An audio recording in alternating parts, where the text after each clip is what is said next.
àwọn tó ń wakùsà láìtọ́ òun ló ń kó Boko Haram àti iswap wọlé Yorùbá. Ganiadams ló sọ bẹ́ẹ̀. èèyàn 11 nínú ìdílé kan ṣoṣo mọ̀ kú sínú ìbúgbàmù táǹkà epo.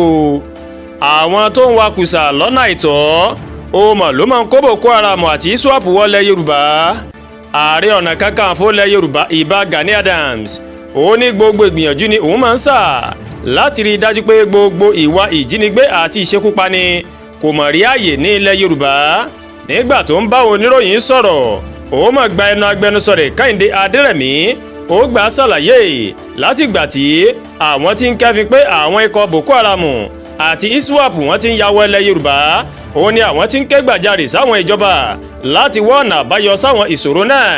ó ní èyí mà ló mú un gbé ìgbìmọ̀ kan kalẹ̀ tí yóò máa rí sí ètò ààbò ilẹ̀ Yorùbá láti wá ojútùú sọ́rọ̀ ààbò. Adérẹ̀mí ṣàlàyé pé èyí mà ló mú Ganiadams kàn sí gbogbo àwọn gómìnà ilẹ̀ Yorùbá pé kí wọ́n gba wọn láàyè láti wá bá wọn dá sí ọ̀rọ̀ ààbò kí àwọn lè ṣe àṣeyè tí alákànṣepọ̀. ó ní Ganiadams ń fọwọ́ sọ̀yà pé gbogbo ìgbà tí wọ́n bá ti pe òun ni òun ṣetán láti dá wọn lóhùn nítorí ààbò ilẹ̀ Yorùbá ó mà jẹun lógún o. ó wá wòye pé àwọn tó ń wakùsà lọ́nà àìtọ́ láwọn ilẹ̀ Yorùbá ó mọ̀ ló máa ń fi ọgbọ́n ni wọ́n fi ń kó agbésùmọ̀mí ni wọ́n fi ń kó wọn wọ ilẹ̀ Yorùbá fún ìmọ̀ ara wọn nìkan àti láti máa rí iṣẹ́ bí wọ́n ṣe. láti bí ọjọ́ mélòó kan sẹ́yìn ó ní àwọn àgbààgbà ilẹ̀ Yorùbá kan ó ní wọ́n ti ń fọn rere lórí ààbò ilẹ̀ Yorùbá. àwọn àgbààgbà yìí wọ́n ń kọminú pé àwọn ikọ̀ agbésùmọ̀mí pàápàá àwọn ọmọ ẹgbẹ́ Boko Haram àtàwọn iswap wọ́n ti ń ya wọ ilẹ̀ Yorùbá. ní ọ̀sẹ̀ tó kọjá ó ní Ààrẹ Ọ̀nà Kakanfò ilẹ̀ Yorùbá Ìbà Ganiadams ó ti rọ àwọn gómìnà ilẹ̀ Yorùbá láti wà ní ojúlá kan sọ́rí nípa ètò ààbò ní agbègbè kó wa wọn o. àrọwà Ganiadams yìí ó mà ló máa ń wáyè lẹ́yìn tí gómìnà ìpínlẹ̀ Ọ̀yọ́ Onímọ̀ẹ̀rọ Ṣèyí Mákindé tó mà kọminú o lórí bí àwọn agbébọn bí wọ́n ṣe ń ya kúrò ní ẹkùn àríwá wọ gúúsù Nàìjíríà. gómìnà Mákindé ó ti ṣáájú ké gbàjarè pé àwọn gómìnà ilẹ̀ Yorùbá wọ́n nílò láti tètè mójútó ọ̀rọ̀ náà kó tó di ohun tí apá kò ní ká mọ̀. ìdí nìyí táwọn àgbààgbà ilẹ̀ Yorùbá tí wọ́n fi ń ṣèkìlọ̀ tí wọ́n sì ń sọ fún àwọn agbésùmọ̀mí náà láti tètè kúrò ní ilẹ̀ Yorùbá tàbí kí àwọn kojú oró sí wọn o.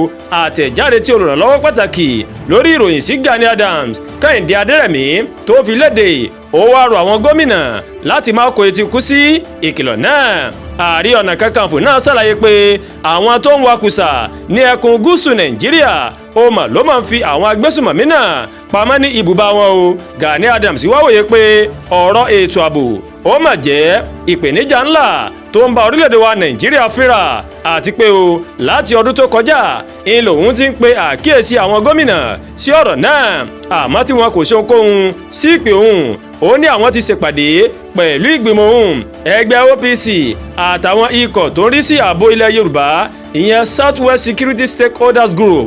ó ní nǹkan tó mú àwọn èèyàn láti àríwá máa ya wọ Iléṣà àti Ilé-Ifẹ̀ ní ìpínlẹ̀ Ọ̀ṣun kò mọ̀ sẹ́yìn ìwakùsà tó ń wáyé ní àwọn ìlú náà. Ganiadams kò ṣàìtẹnumọ́ ó ní ẹ wò ó mo ti ṣetán báyìí láti kojú ọ̀rọ̀ sí gbogbo àwọn tó fẹ́ mọ́ nílẹ̀ Yorùbá lára.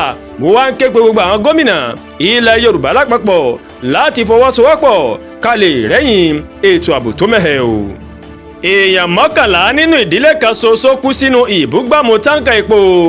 níṣe ni àwọn ẹbí Ìwájì ní Àbófìà ní ìpínlẹ̀ náà òun ni wọ́n máa wà nínú ìbànújẹ́ bí táǹkà epo tó gbiná ní agbègbè Ugwu Oyiyama ní ìpínlẹ̀ Enugu ṣe gbẹ̀mí èèyàn 11 nínú ẹbí náà lọ́jọ́ kan ṣoṣo gẹ́gẹ́ bí àjọ tó ń rí sí ètò ìrìnnà tí ojú pópó FRSC gẹ́gẹ́ bó ṣe sọ o èèyàn 18 ó mà ló mà bá ìṣẹ̀lẹ̀ ìjàmbá náà lọ àmọ́ èèyàn 11 nínú àwọn èèyàn náà ó mà ló mà jẹ́ ẹbí Ìwájì ní ìpínlẹ̀ tí Ẹ̀bọ̀yì.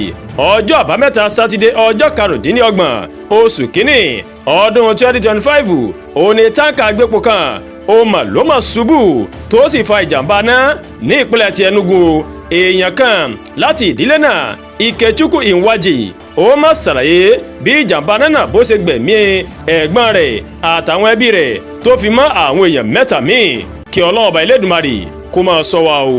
Àdúràgbà Olúwatóyìn lóníròyìn yín. Ẹ ṣé púpọ̀ tí ẹ̀ ń wo Ẹ̀yà Yorùbá TV o.